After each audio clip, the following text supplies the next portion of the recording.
and welcome to Studio Live today, where I don't even have my headphones on straight. And welcome to Ask Me Anything. And there's a story behind that, which I'll tell you about in the show as well. But if it's your first time here on Studio Live today, who am I and what is this? Well, this is Studio Live today.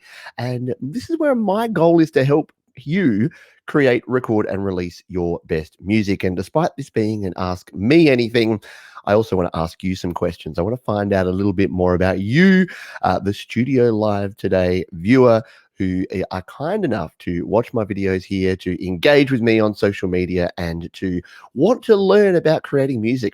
I am wearing my home studio corner t-shirt today because I wanted to first of all shout out to Joe Gilder, who is the brains and brawn behind, I guess, home studio corner, and one of the early inspirations for why I got into creating tutorial videos, because I was a creator of music, not necessarily a teacher or an educator in any sense. But the reason I got into this whole caper was because I started learning and I realized that sharing my knowledge and teaching other people how to do things actually helped me learn it. It's a proven fact that you learn something best by teaching it to someone else. So I took that and I embraced that and I went with it. So that's why I wanted to shout out to Joe right up front. And if you're not subscribed to Home Studio Corner, you 100% should be.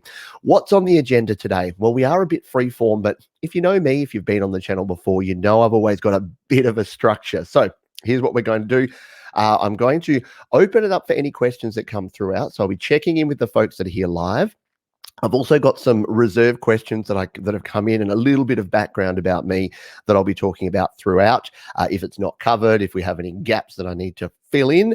And I've also got a couple of fun things. At the end of the show, I'm going to go through the top 5 questions that I get asked about music, not necessarily about me and about life, the universe, and everything, but the top 5 music questions I get asked, and I'll answer those here so that if people are asking those in the future, I can say, yeah, congratulations, you're in the top 5 questions asked, and you can just jump into this Ask Me Anything because I answer them right there. Let's start off with some fun, though, before I say g'day to the folks who are here live. There is a series of questions down in the comments and down in the description of this video, and that is our lightning round. So I'm going to get started. I'm going to answer these questions just to break the ice and to get us happening. But what I want from you, so that we can all learn a little bit more about the rest of the community here, I would love it if either now or at the end of the video, once you've watched it, you can jump down in the comments, just copy those questions and paste in a comment with your answers. I would love. There's 12 questions. They're all super simple. In fact, we're going to dive in and go through these right now. Now, I should display them on the screen, shouldn't I? So you can actually see them. I've stolen these from a website called Elfster. It's because, I don't know, I just found one. I'm like, these look like fun questions, and we're going to get going. So, in fact, I'll just talk to them because they're all pretty simple. So let's start with question 1. And again, you can answer these ones as well. Question 1 is texting or talking? Now, surprisingly, I go for texting here because it comes from my nerdy background, right? So I used to be into bulletin boards, and I used to be into like modems and communicating with people. I used to love the idea of being able to type to people. And because I was a shy, nervous kid, a nerdy little kid, I didn't really like talking to people. I know you look at this now and you're like, don't you spend a lot of time talking to a camera and a microphone? Yeah, I do. But I didn't like doing it. And I still don't love talking on the phone, despite the fact that I spent 15 years working in call centers. More about that later. I'm a bit of a weird guy. But yeah, texting is definitely my preferred, to the point where now if someone rings me on the phone, I'm like, my phone's making a weird noise and there's a person with a voice on the other end. I don't understand what's going on here. So that's my view on that.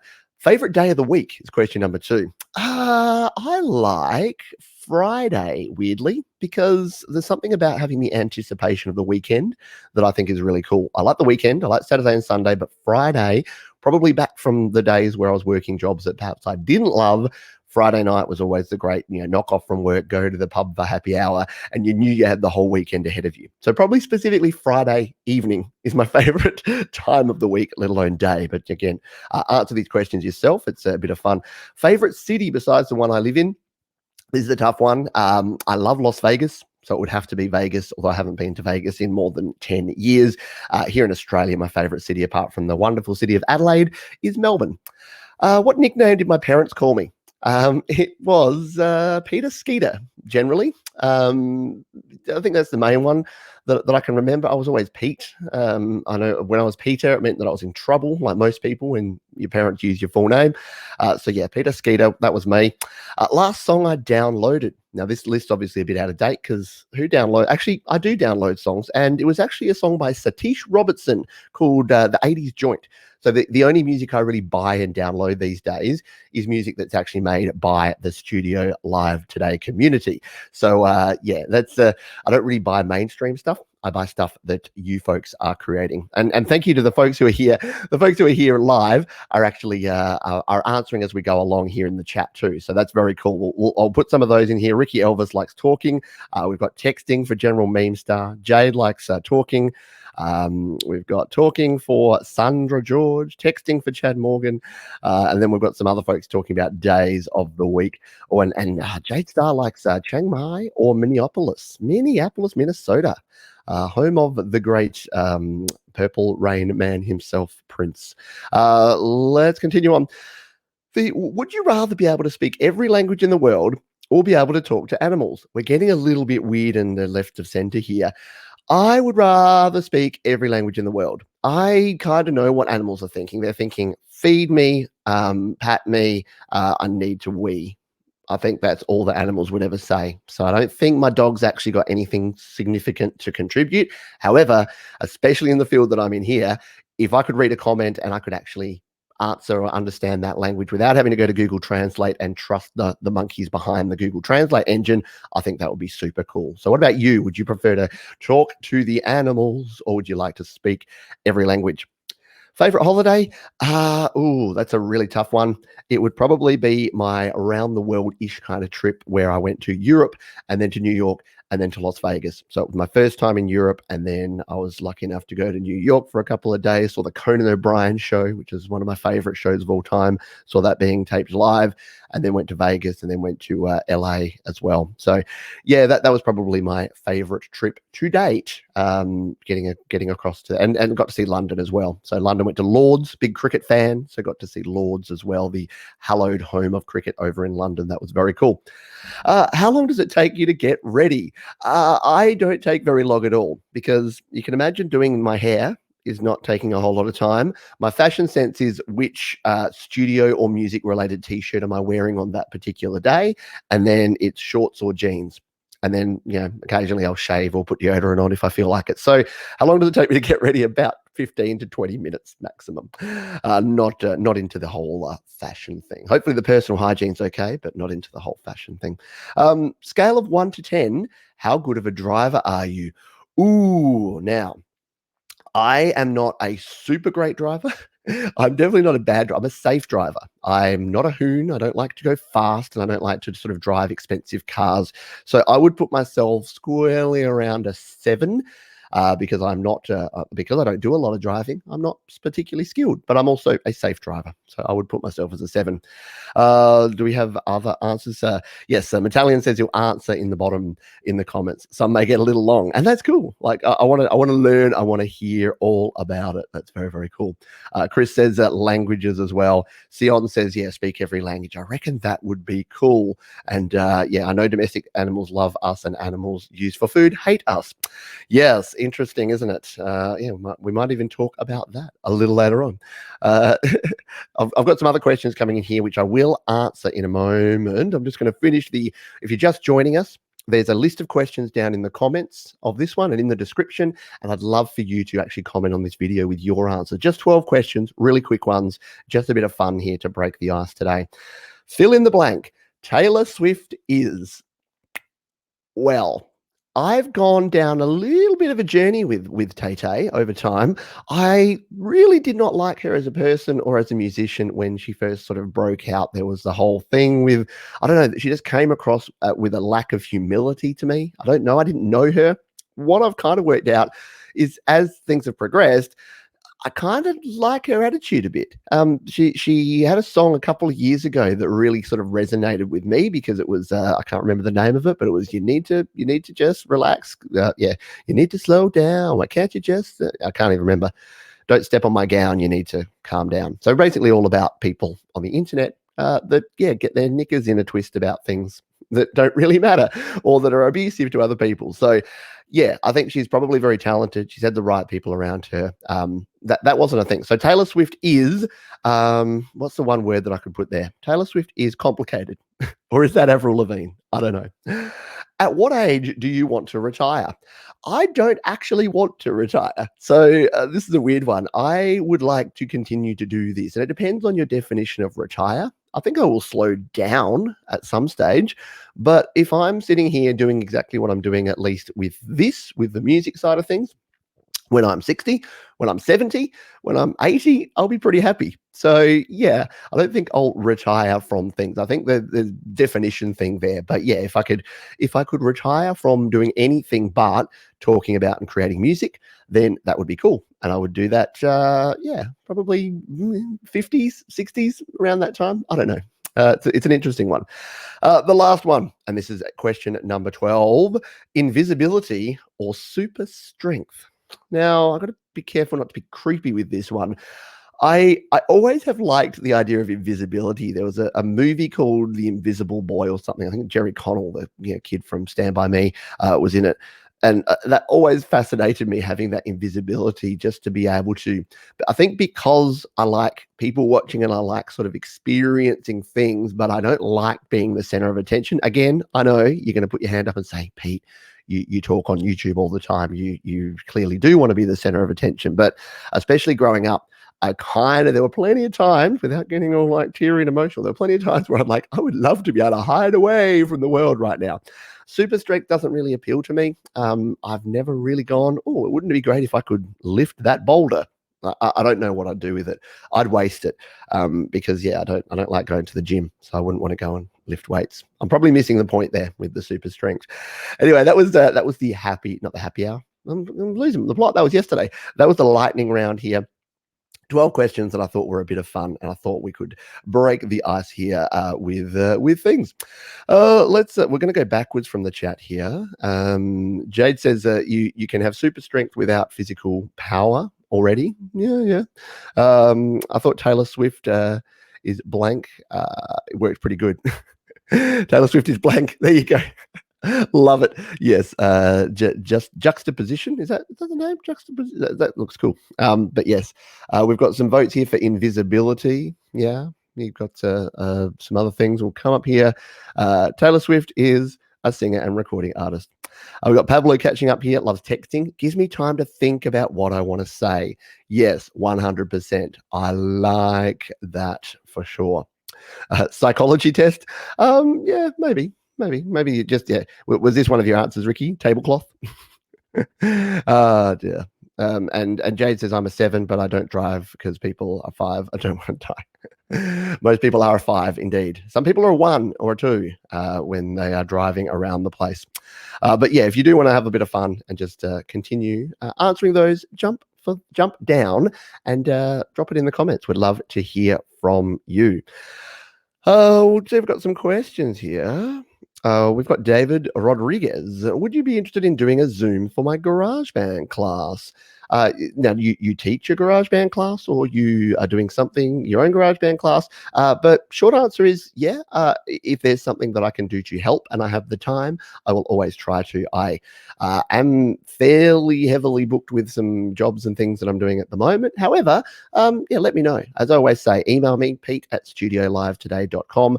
Can't ever make any promises, but I will always check it out and see what I can do for you. So hit me up, David, pete@studiolivetoday.com.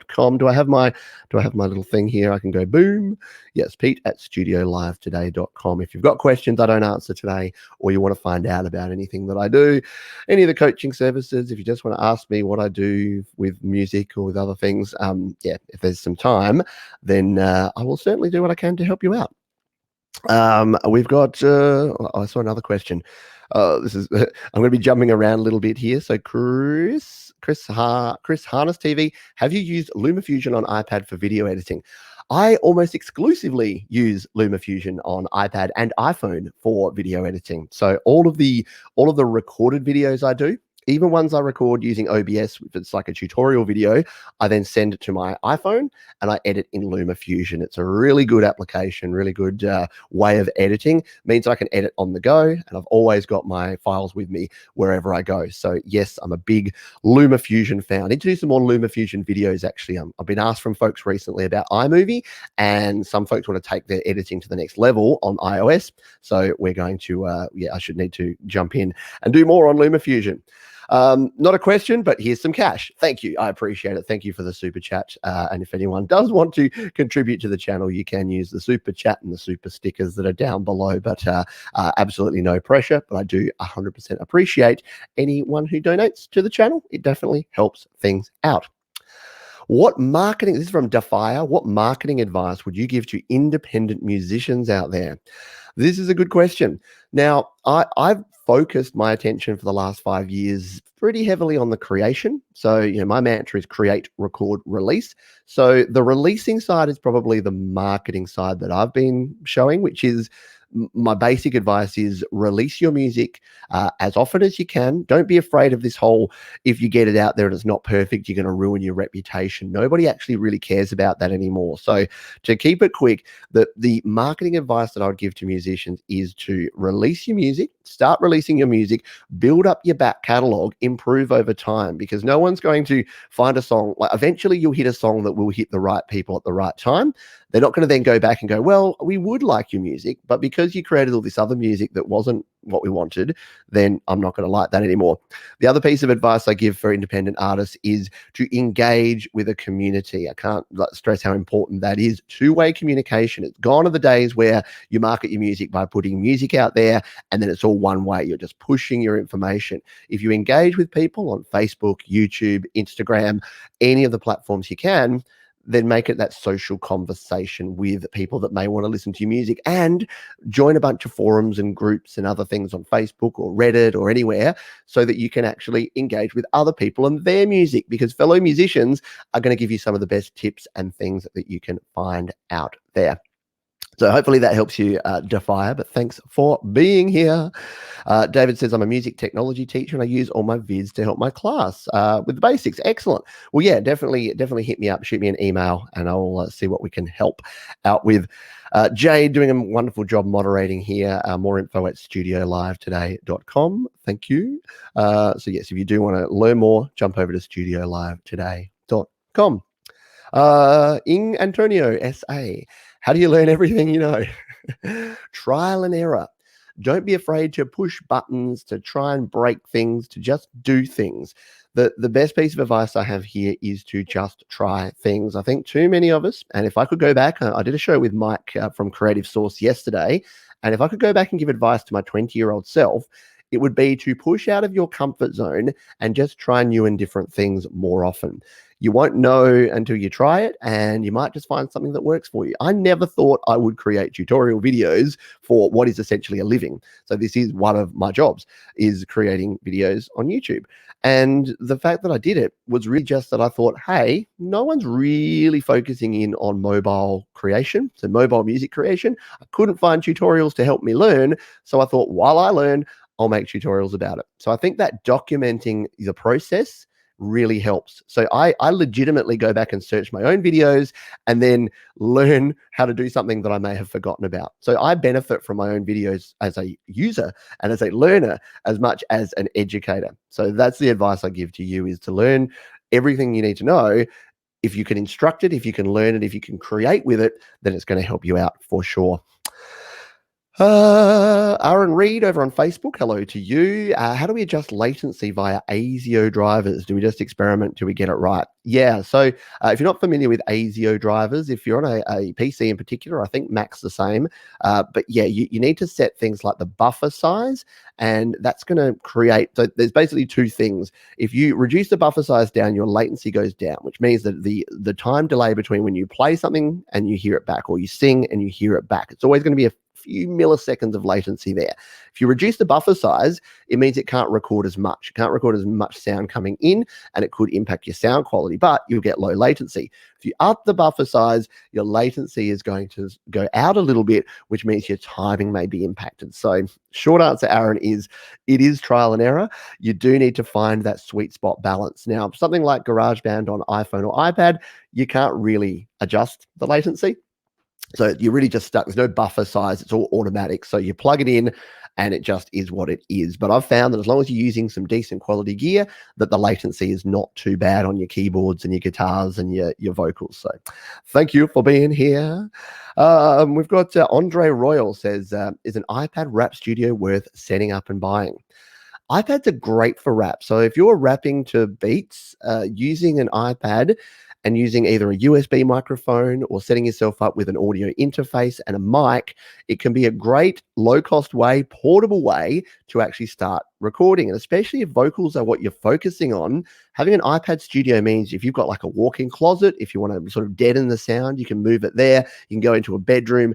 It's so much more portable than having even a laptop. Like a laptop studio is obviously pretty portable, but having an iPad just gives you the ability to import your sounds, create your beats in GarageBand or in the Beat Maker, and then record your vocals. And the flexibility and the sort of simplicity of the setup is really cool. So if you are interested in that, Andre, head over to studiolivetoday.com/gear. That's where you can check out my gear guide. There it is down there.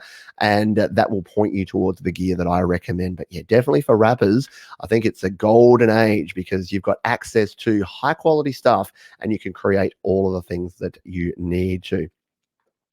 A good question here from Jade says, when our society gets back to normal, would you consider coming to Melbourne to play some shows with me? I love Melbourne. I think I said in the start that it's my favorite Australian city apart from Adelaide. So I do love visiting Melbourne. And yes, I would definitely consider that, Jade. So yes, once we get past all of this stuff going on in the world and I can travel again, I do plan to get around the place a little bit. I know the family will be desperate to do some travel as well. So we will definitely do that. So yeah, hello to sorry, I'm going to do badly with some of the names. Becca Josie Jackson, hi Pete, literally just discovered you. Welcome. I want to do a live stream performances. I just figured out how to use my Focusrite Studio Pack. Can I stream with this or do I need something else? So yes, you can stream with it depending what gear you're using to stream with. So the only caveat I'd give there is that things like Facebook Live, the actual Facebook Live app, doesn't work great with USB audio interfaces with your iPhone or your iPad. Things like YouTube work really well, so you'll have no problem there. And if you're using a Mac or a PC, you'll be able to stream live using that pack really well. It'll work beautifully. You'll get good quality audio. Just make sure you're selecting that USB audio interface. If it's did you say the Focusrite? Yeah, Focusrite. Just make sure you're selecting the Focusrite as your audio input and your output. Wear some headphones to make sure that you're not getting that bleed back in, so you're not hearing yourself back, and you'll be able to perform live as I've been doing lately. Jade Starr, I know, has been doing some live performances. Plenty of things you can do with that. So thank you. Thanks for being here. I'm flicking down here. I know I've missed a bunch earlier on, so hopefully I'm going to catch up on them too. So here's one from Prison La Paris. Are you sponsored by any companies? Good question. No, it's a short answer. So I have affiliates. So if you go to things like the link I said before, studiolivetoday.com/gear, there are some affiliate links there. So I'm affiliated at the moment with Amazon, with eBay, and with Sweetwater Sound in the US. So they're the three affiliates that I have.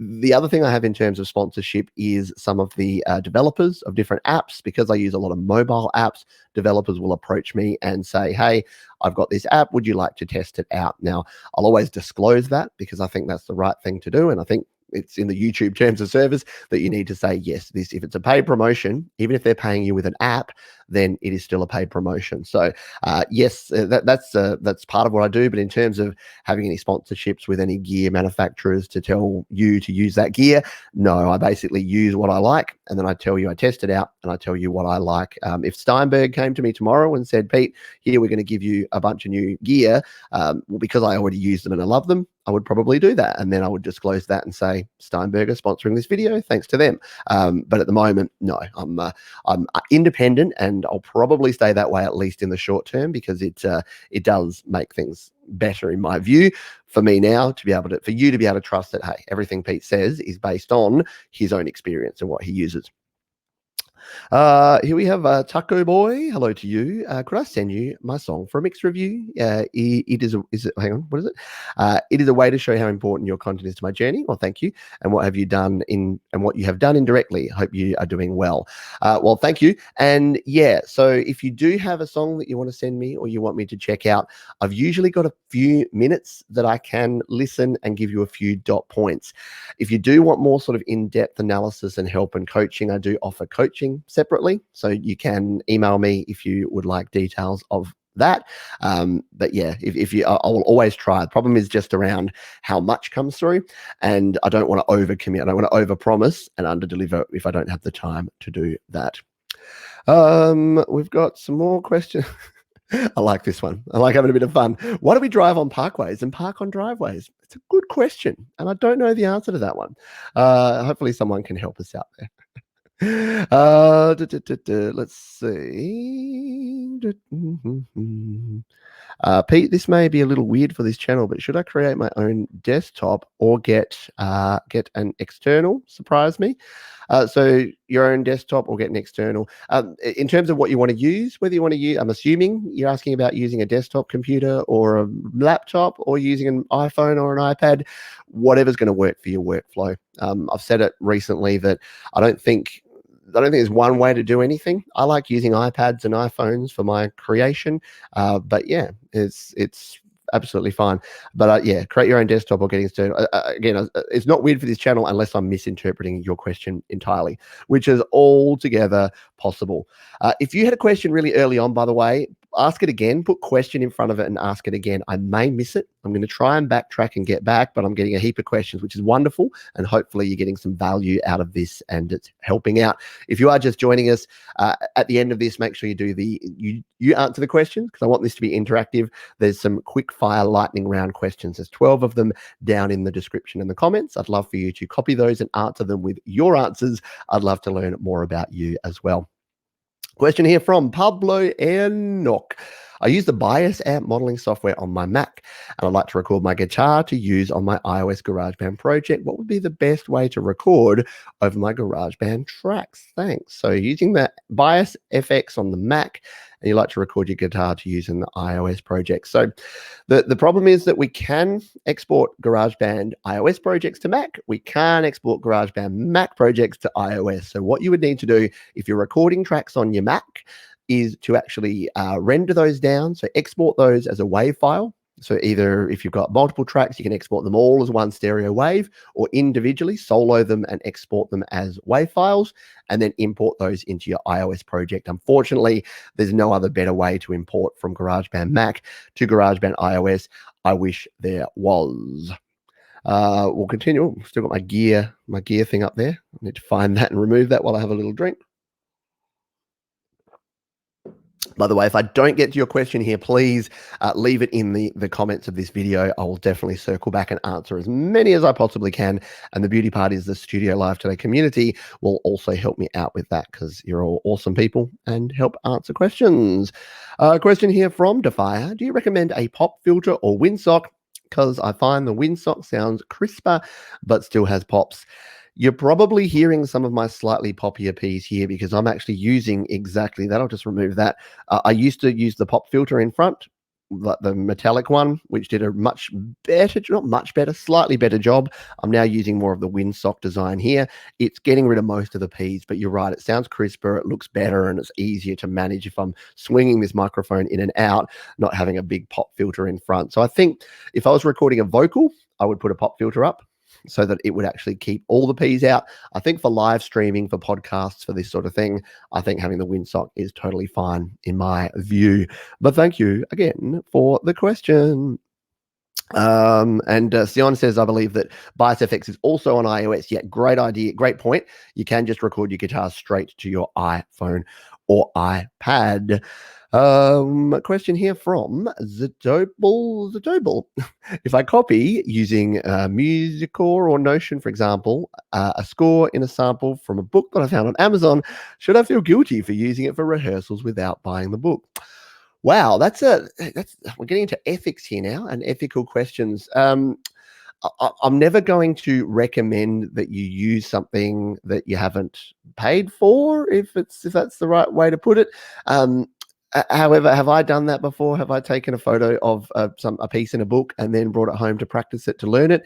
Yeah, I think we all have done something like that. You know, when I was doing music lessons back in the day, I'm pretty sure my music teachers photocopied and gave me pieces that they had paid for once and then were distributing out to students. I don't think it's the worst thing in the world. I think if you were doing it every single time and not supporting the people creating the music and creating the sources, that might be a different story. But yeah, I think for here and there, for sharing the music, I know for me in particular, if someone grabbed one of my videos and somehow ripped it, and instead of watching it on YouTube, they just put it on their hard drive and watched it back, as long as they were learning the stuff, as long as they were engaging with the content, it was helping them create music, and I missed out on a few cents of ad revenue. Yeah, easy come, easy go. I wouldn't be too fussed. So from that angle, yeah, I think you'd be all right.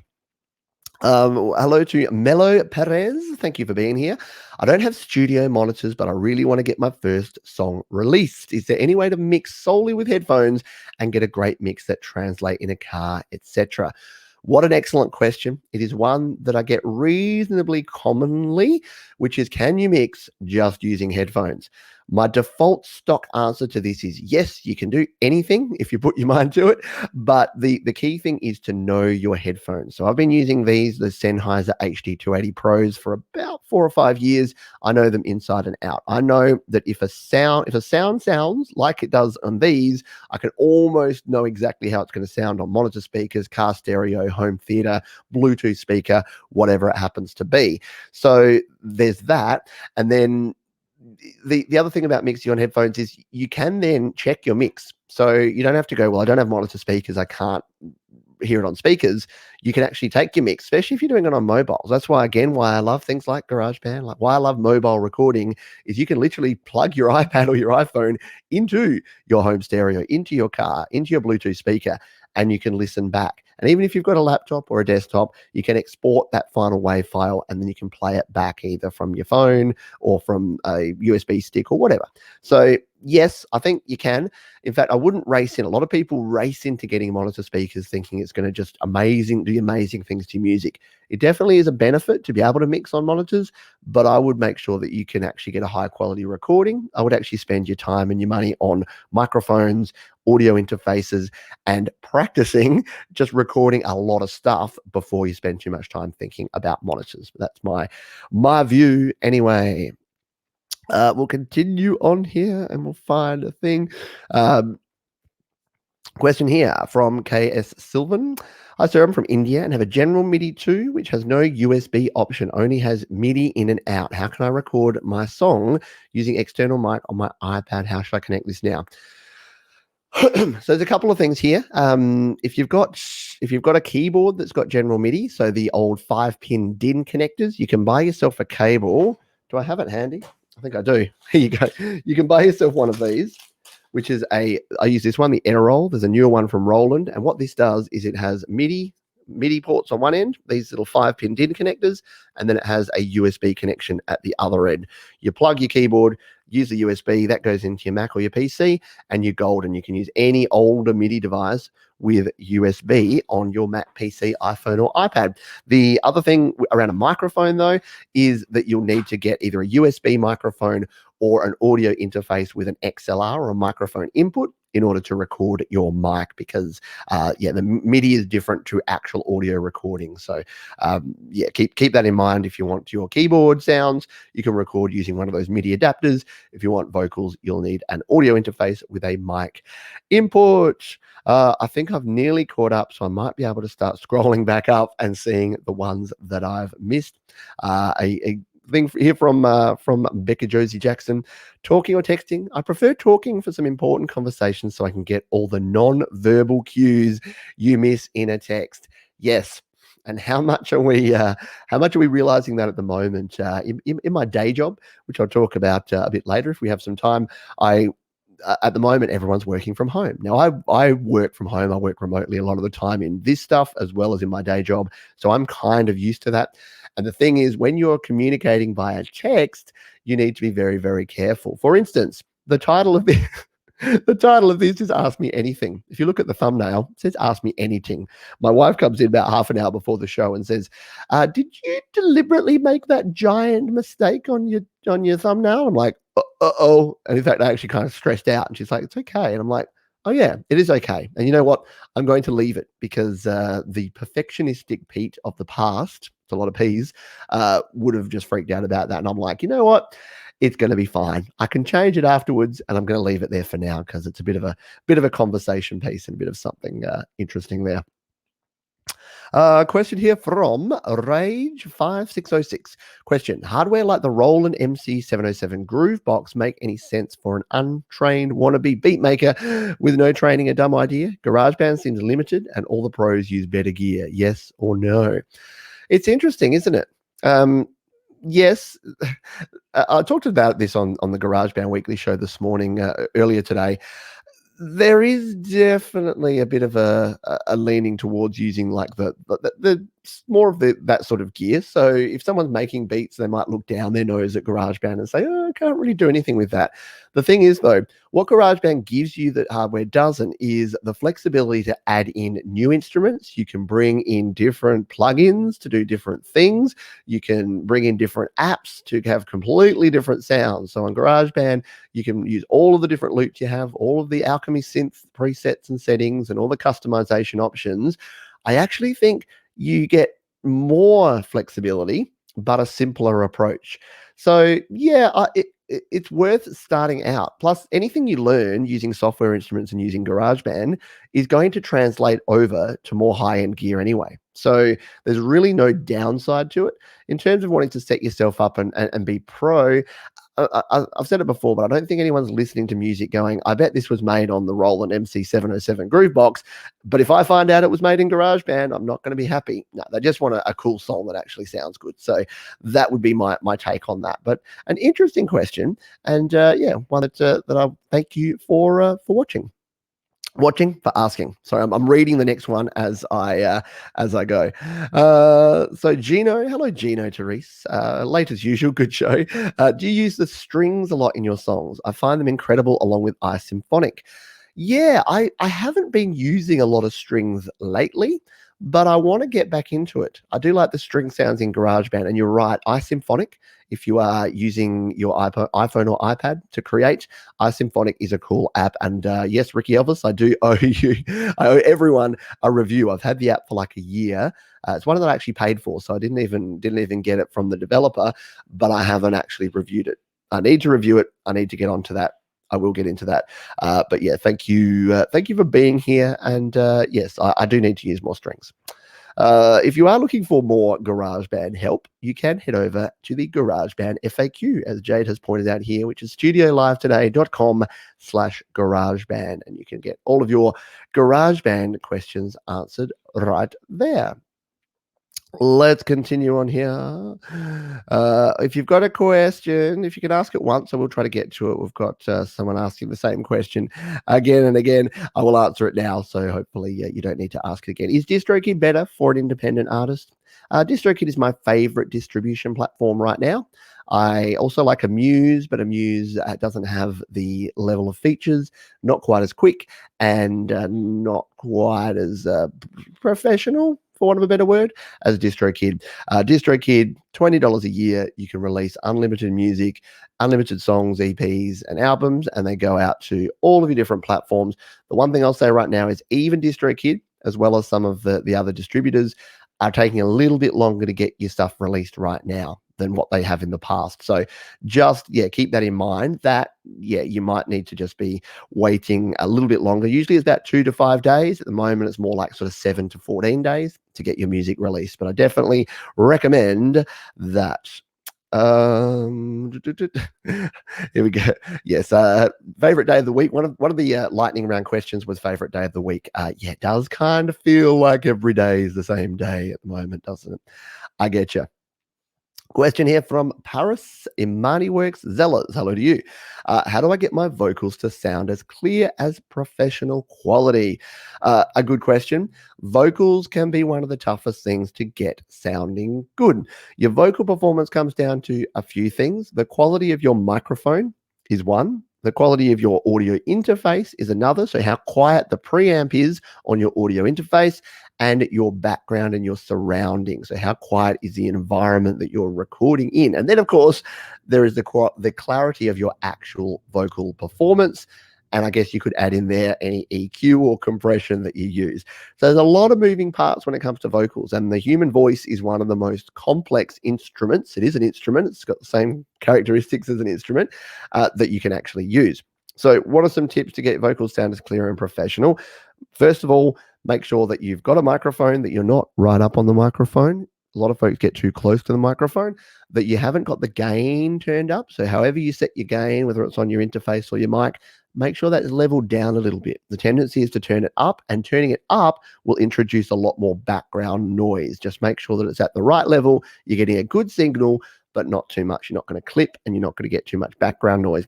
And then when it comes to the actual quality of the vocal recording, once it's in your software, then use compression, but use it lightly and gently. If there's a particular frequency that you're not liking, that you want to get more clarity with, you can use an EQ to bring that down, that particular frequency down, or boost it up if you need a little bit more cut through with your vocals. But I've done a few videos on mixing vocals, recording vocals, vocal tips. So again, if you go to the YouTube channel and search Pete Johns Vocals, you'll find a bunch of videos about recording and getting your best vocal sound. So good luck with it, my friend. I hope that helps out. Let's see if we got any other questions. Here's one from Jamu777. Do you also work in Logic Pro X? I would love to see GarageBand use AU and VST support, but it would be great if Logic Pro X could simplify its workflow like GarageBand. Yeah, so I don't use Logic Pro. I don't actually own a Mac, which I know is one of my dirty little secrets, but I do use excuse me. But I do use GarageBand, and I do use Reaper on my PC, which does have VST support, which is handy. There's a lot of cool VST plugins that we don't quite have an AUV3 plugin for. So it's always that trade-off, isn't it? The reason I stick with GarageBand is I like the simple workflow. I think the learning curve for me to get used to another workflow and another app or another piece of software would not really be worth it until I reach the point where I want to do things. And this is the key thing. If you're thinking about upgrading, if you're thinking about using something different, think to yourself, what am I trying to do that I can't currently do? The misconception a lot of folks have is if I move from GarageBand to Logic Pro, my recordings are going to be better. They're going to sound better. The unfortunate reality is they won't necessarily sound better because it's the same audio. Like if you plug the same microphone and the same audio interface into a platform like GarageBand or Logic Pro, they're both recording it at probably 44.1 kilohertz, 24-bit sound. It's the exact same thing. It's just what you do with the software. It's the processing, the plugins, the effects, the gain staging, the chain of effects you put on there that's going to make the difference. So that's not really answering your question, but hopefully that's helping in the right direction. Question here from what am I even doing anymore? How are you doing today? I'm doing good. I'll be perfectly honest. I woke up this morning really tired. I did a I did a live show with Mike from Creative Source last night. It was his birthday and he was doing a birthday live stream. He invited me to be a special guest on there, and I will never say no to Mike because he's a super stand-up guy. So I did that, and I was up to about 12:30, and then I had the GarageBand weekly show at 6:30. So I got up, did that show. I sounded a little bit rough around the edges, and then I went back to bed for 2 hours. So thankfully, big thank you, big thumbs up to my family, my wonderful family who can look after themselves at the moment. Luckily, my kids are old enough now that when dad needs to go back to bed and get a couple of hours sleep, they can just amuse themselves, probably on screens. But hey, you do what you need to do to get through. Question here from Kinkami. Hello to you. Question: how to adjust the microphone on GarageBand to record the vocals only? Because I've noticed that the iPad microphone is quite sensitive and records even the background sound. Yes. The key to this, so you're talking about microphone bleed. The key to this is to make sure that you are using headphones. So if you've got headphones, plug in the headphones and then record. The challenge, and I've had questions in the last week about this, the challenge is that most of your headphones, I don't have mine here, most of your headphones these days have a microphone included. And when you plug those in, it actually switches from the internal mic, which is actually quite good on the iPad, to the headset mic, which might not be as good. So what you'll need is a pair of headphones that don't have a mic. Now, my recommendation is to use, just get some cheap in-ear earbuds from eBay.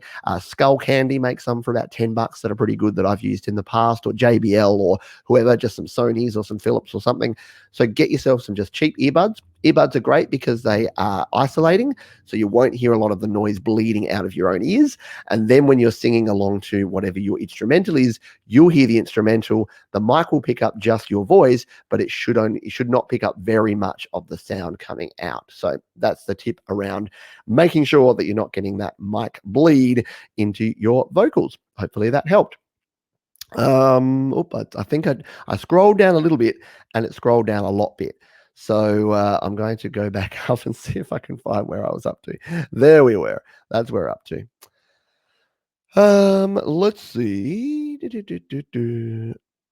A question here from Ricky Elvis. Hello to you, Ricky. Is it possible to note label string instruments like I can on keyboard? Alas, no. This is a quick one. You can add note labels. So in GarageBand on your iPhone or iPad, you can add the note labels, which are super handy to add on your keyboard. Like, even though I've been playing piano for 30 plus years, just having those note labels really does help out. You're like, oh yeah, there's the D, there's the D sharp. But no, we can't have it on the strings. So hopefully, maybe that we will actually get that in the future. We've got folks still answering along here. Last song I downloaded was Mad World, the Gary Jules version yesterday. I love that song. If you haven't heard that song, Mad World by Gary Jules, it's the slower version of is it Duran Duran that did Mad World originally? I'm going to have to research some of these because I've got a show coming up, my happy hour show I'm doing every week. I'm doing the 60s and 70s, 80s, 90s, noughties, and 10s over the next 6 weeks. So when I get to the 80s, I'll have to be looking at that. I might do a cover of that version. I don't know if that counts because it might have been released in the 90s. I'm getting off track. Question here from Olivier Fajardo. Welcome to you, my friend. A long time and great supporter of the channel here. How many songs have you composed? You have composed. So how many songs? That's a really good question. Probably in the vicinity of a couple of hundred. So I composed a lot when I was younger. I did a lot of computer music, a lot of tracking using a program called Scream Tracker. Used a little bit of MIDI stuff and Cakewalk in the early days.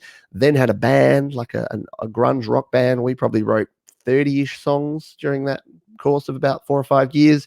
Then since then, I've written probably 50 songs since I've started doing things again. So yeah, it would be around the 150 mark, but it kind of depends on your definition. I've written a lot of partial songs, but not a whole lot of complete songs, as most people have. A lot of us have got all those little songlets, bits of songs that we've got in our collections.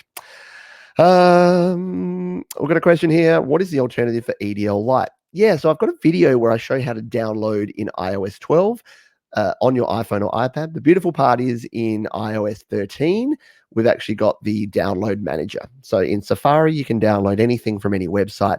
If you're using iOS 12, you don't have those download options. So there used to be a browser called EDL, which no longer exists. So if anyone's got any suggestions here for our friend about what browser you can use to download in earlier versions, then that's that would be something that I would love you to share and help that out. Question here, how to edit streaming video. This is from Minor Nahashan. So you can edit your streams. So it depends where you've streamed to. So for instance, if you stream to Facebook or Instagram or a Periscope, you basically can't. It's the live stream, and the replays of the live stream will be what they are forever, unless you delete them. They're kind of your two choices.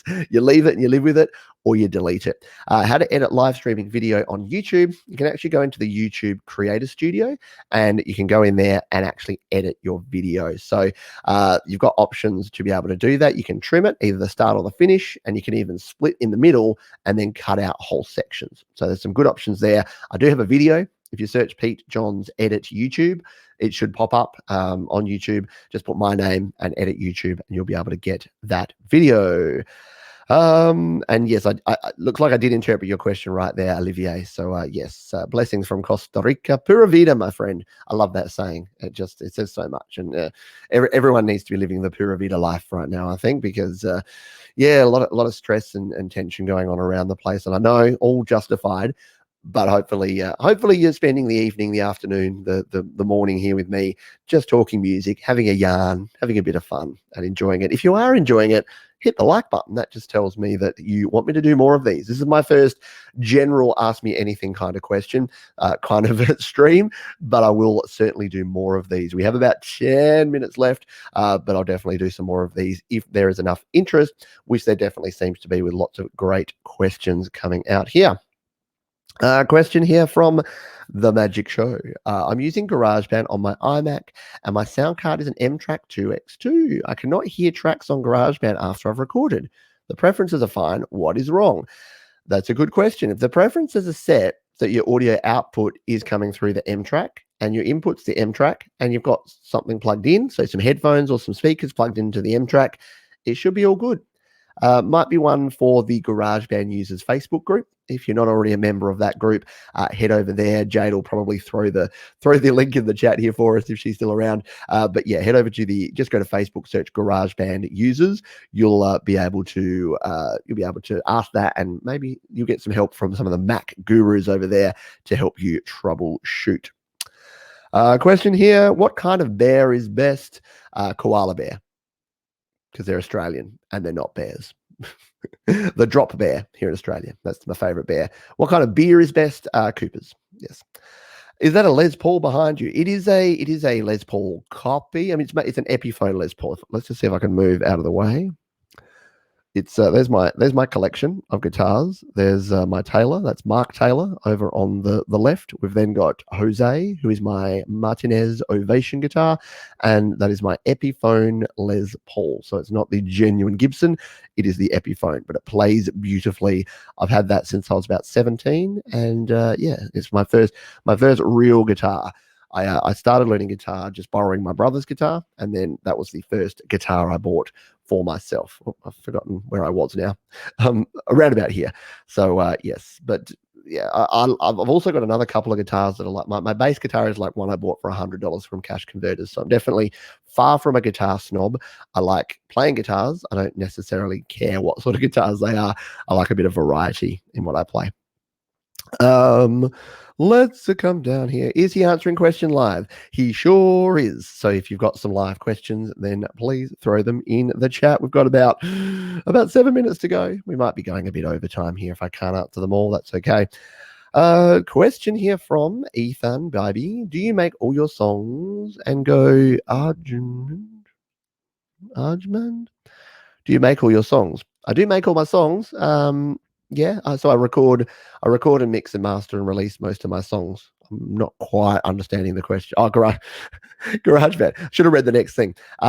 Do I just use GarageBand? Not exclusively, but more and more these days, because it's my workflow and it works well, and I share it here on the channel. I've been using GarageBand more. I do have plans, and I know it's taking me a while to get there. I do have plans to start experimenting with some other DAWs, other digital audio workstations, to expand out and to help you decide maybe there's a different DAW that's better for your workflow. So yeah, that's the quick and the long and the short of it there. I'm just scrolling down here to see if I can find. Every time I scroll a little bit, it scrolls a lot. So once again, if I've missed your question, it's nothing personal. I will try and get back to it at some stage. If not in this show, then perhaps in a future one.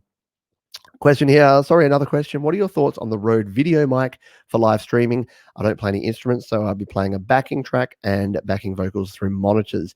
The Rode VideoMic, I do have one. I don't use it anymore. It's an okay microphone, but it's not great. I would actually lean more towards a USB microphone, something like I use the Samson Meteor. There's also the Blue microphone. So the Blue Yeti is kind of the microphone of choice for live streamers, and it's actually an underrated vocal mic. So the Blue Yeti or even the Blue Yeti Nano, the smaller version, would be my recommendations for something like that. You can head over to studiolivetoday.com/gear. I have to always throw the promo in there. Studiolivetoday.com/gear has my list of all my recommended gear. And that will have the USB mics, the audio interfaces, the XLR mics, all the different things that I use and recommend. So hopefully that helps you out. Yes, Tears for Fears. So this is how far behind I am on the chat. It was indeed Tears for Fears, and reinforced by Metallion 58 that did sing the Mad World, the original version of Mad World. And the original version is great, Gina. I agree, but the Gary Jules version is just, I don't know, something about the emotion of that one that is really cool. Ponk 80, how are things in Australia in these crazy times? Good to see you, my friend. Things are okay in Australia. Yeah, obviously we're going through the same challenges in the rest of the world. We have lots of lockdowns going on. We have lots of folks in isolation, especially those that have come in from other countries. But things are, can I say, improving? I don't touch wood. Things seem to be, we're nowhere near normal. So we still don't have, the pubs and the restaurants are not open. Most of the retail stores are sort of either closed or only partially open. So yeah, a lot of differences. The schools are still closed at the moment. So yeah, there's some things going on here like there are in the rest of the world. But yeah, thank you for asking. And I hope wherever you are, I hope that you're safe, and I hope that you and your friends, your family, your community are supporting each other the best way you can. Let's continue on down and see. I know I'm missing questions, so I do apologize. Jade has found the how to edit a live stream video and thrown that in the chat, so thank you for that one. Question here from Michael Turner. How did you get into music and what was your first instrument? A very good question. How did I get into music?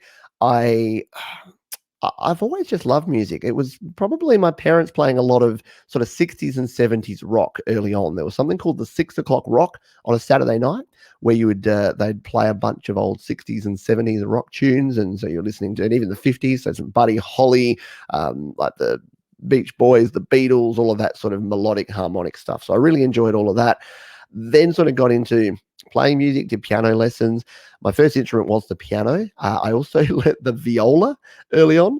So I was a terrible viola player, but I actually got a certificate one year. This was pretty funny.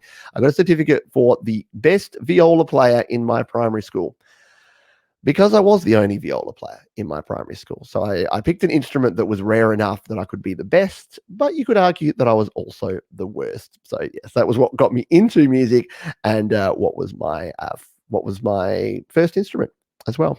Jason Robert, always good to see you. Didn't know you were broadcasting. Happy Easter. Thank you, my friend. Yes, happy Easter to those celebrating or whatever you're celebrating this weekend. I hope you are having a good weekend.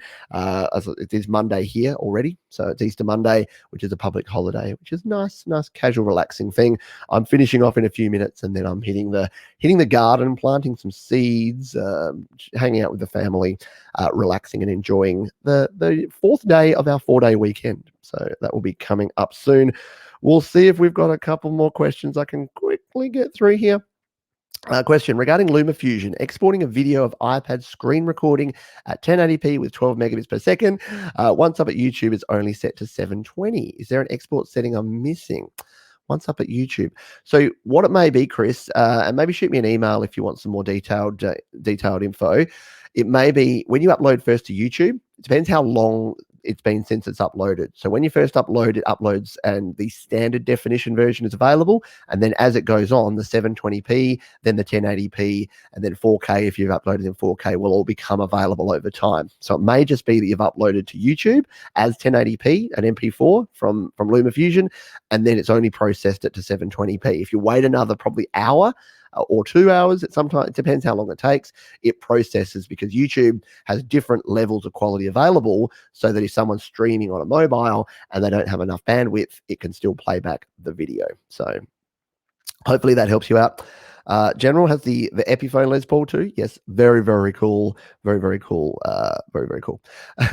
Cool. All right, we're into overtime here, but I reckon we can stretch it. I think I'll go 10 minutes into overtime just to try and answer a couple more questions. So these are going to be quick questions that we're going to get through here. What are your thoughts on the mic pre's? Can it really improve the quality of vocal and guitar? Thoughts on mic pre's? Yes and no. The thing is, the gap is less. So if you've got something like a Focusrite Scarlett or a Steinberg UR series, you've got an interface that's got decent preamps, then going to a dedicated preamp, unless you're buying like a $500 preamp, and preamp basically is the preamplifier that you plug your microphone in that then sends that audio into your mixer or your interface. Most interfaces and mixers have their own built-in ones, but you can get external ones. In my experience, it's not really worth it these days. Back in the day where your interface was just a glorified kind of stereo in, then yeah, it probably was. But in my view, especially for home and mobile recording, in my view, the quality of the mic preamps on your standard interfaces, your $100, $200 interfaces, even the cheaper Behringer stuff is good enough. And I don't think, especially if you're only buying an entry level mic preamp, I don't think you're going to get the quality lift over what you've actually got in your audio interface. Question here from Lennox Lobo. Is it possible? Lobo, bring back shit. Sorry. Every time I see Lobo, that Simpsons in my head. Is it possible to make an entire EP on the iOS GarageBand? Yes. In fact, I've made an EP and I made an album in GarageBand. So if you search Pete Johns on your Spotify's, Apple Music's, iTunes, and other places, you'll find my album Selfish Aware, 10 tracks, all created in GarageBand iOS. So yes, for sure. Thank you for your answer. Which audio interface do you suggest I buy? Once again, if you want to head over to studiolivetoday.com/gear, I've got a whole list of all the gear that I use and recommend, and that will have links to where you can buy all of the stuff. Those are affiliate links, which means that if you make a purchase, you pay the same, but they break off a small chunk and they send it over to me. So if you do want to buy some gear and you're in the market and you want to know which audio interfaces I use and recommend, check them out over at studiolivetoday.com/gear. Will you be doing any music videos from Prison La Paris? I have done some music videos.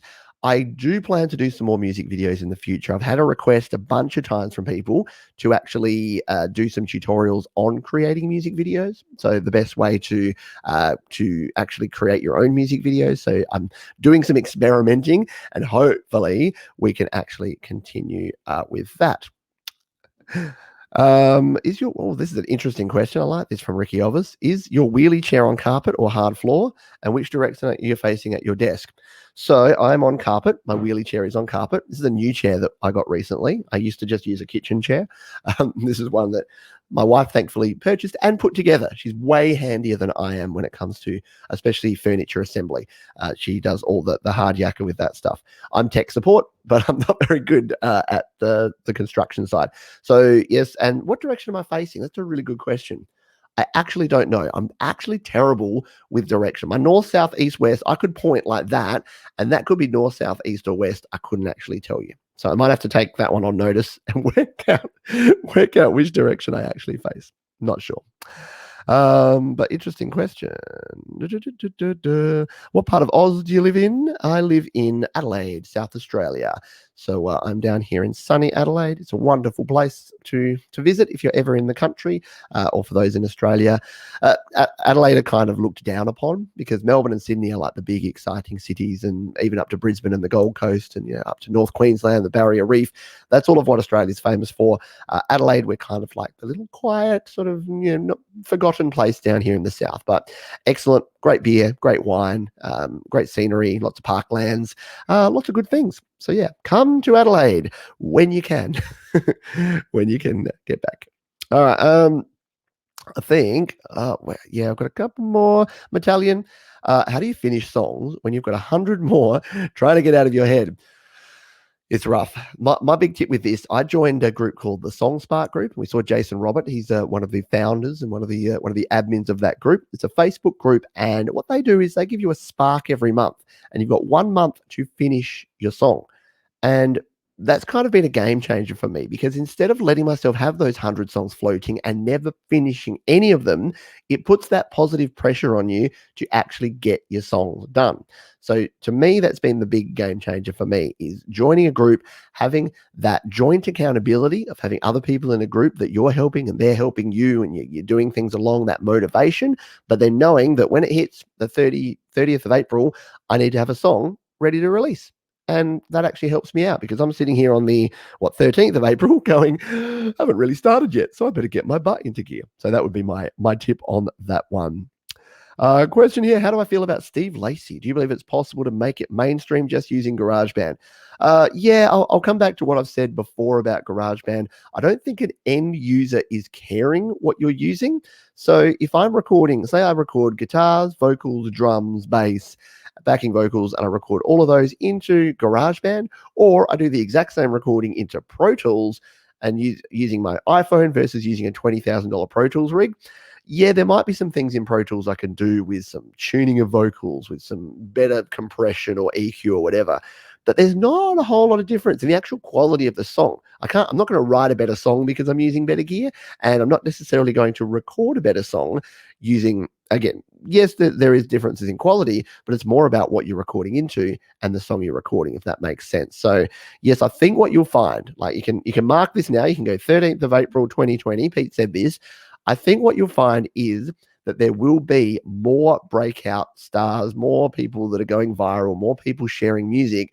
And when you dig underneath, you'll find out that they were just using an app on their phone or they were just using their iPad because it's actually come to that next level and people are caring less about it. As we continue on here, those that have been around the music industry for a long time and think you need a full studio, well, over time, they've gone, actually, this home studio stuff's not too bad. And the home studio folks are now going, actually, this mobile studio stuff's not too bad. So everyone's kind of taken a step forward when it comes to how accepting they are of different things. And the very fact that the search term GarageBand has exploded, it's gone up 100% in the last 4 weeks. Mobile recording, mobile studio gear is all expanding and growing. It's sold out. Like you can't buy home studio gear at the moment. So I send you to my links over at studiolivetoday.com/gear in the hope that not everything's sold out because over the last sort of 4 to 5 weeks, people are getting into it. Yes, because of the isolation and the lockdown, but I think that will also springboard a lot more people into mobile creation. So that is my 2 cents. LC Track says, hey, it's late for me, but came to say hello and drop a like. I appreciate you. Thank you very, very much. That's super, super cool. I am going to have to finish up there. There we go. Check out the Song Spark group if you do want to get into that. And that is my suggestion. And that's helped me with my songwriting 100%. I did say, and I'll throw this out there that I've still got my promo up there.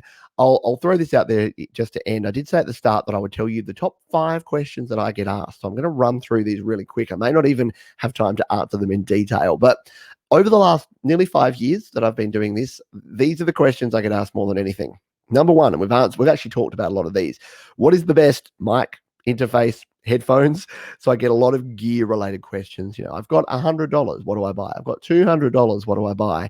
And again, I'm developing it all the time, but studiolivetoday.com/gear has all my recommendations there. You can see my current setup as of right now, and then you can see each category and all the things that I recommend in there. Can't really keep it updated with pricing and availability because that changes. So you are going to have to click through and then see if you can get it and how much it costs. But I'm working on that. I'm working on improving that over time. Number 2 is, how do I reduce noise in my recordings? We talked about it a bit in this show as well. Making sure that you're in a quiet environment as you can. The beauty of using mobile recording is you can put yourself in your cupboard, you can put yourself in your bedroom, you can move around, you can reduce noise that way. Plus, there's other things that you can do. We've talked about some of those. My song didn't get released properly when I distributed it with DistroKid or Amuse. So I get that question a heap. Couple of quick tips on this one. Follow the guidelines to the letter of the law.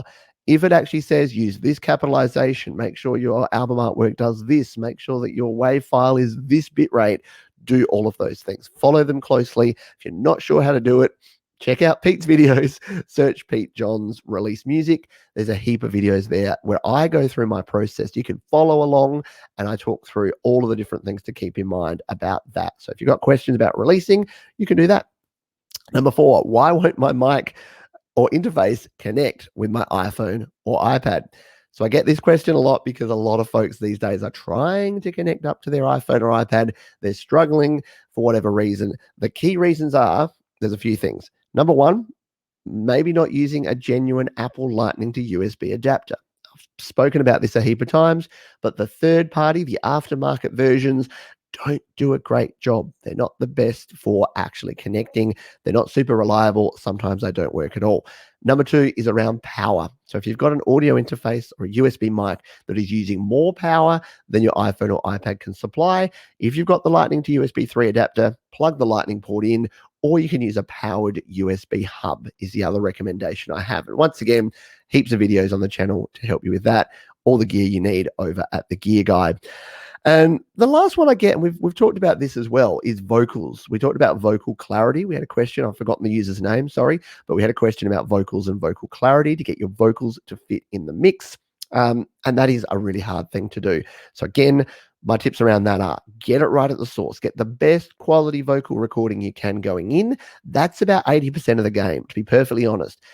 The whole fix it in the mix thing doesn't exist. If you've got a bad vocal where you're clipping, where you've got a bunch of popping P's and sucking S's, then it's not going to work for you. You need to get the best performance up front and then use some light things like compression, EQ, reverb, delay, just to bring out the best in that. And don't forget, vocal doubling is awesome. So record your vocal, record the same vocal again, have that double mixed a little bit lower.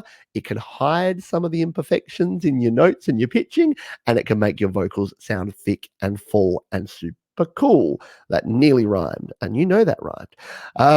Again, I apologize that I haven't had a chance to get to all of the questions. There's been too many here to even talk to, but if you do have more questions and you're watching on the replay, please drop them down in the comments. While you're down there, just hit the little like button, or what my buddy Mike over at Creative Source says, if you liked it, hit the like button. If you didn't like it, hit the dislike button twice. So yeah, if you hit the dislike button twice, it goes off. Sorry, I did that explaining thing where you say something and then you explain it. That's no good. But thank you again, everyone, for being here. If you do want to find out more, or if you've got more questions or want to find out how to get in touch, or check out my FAQ, or search the website for different tutorials, head over studiolivetoday.com. This was a whole lot of fun. I hope you got some value. If you'd like me to do another one of these, more than happy to. Again, leave me a comment, let me know what you thought.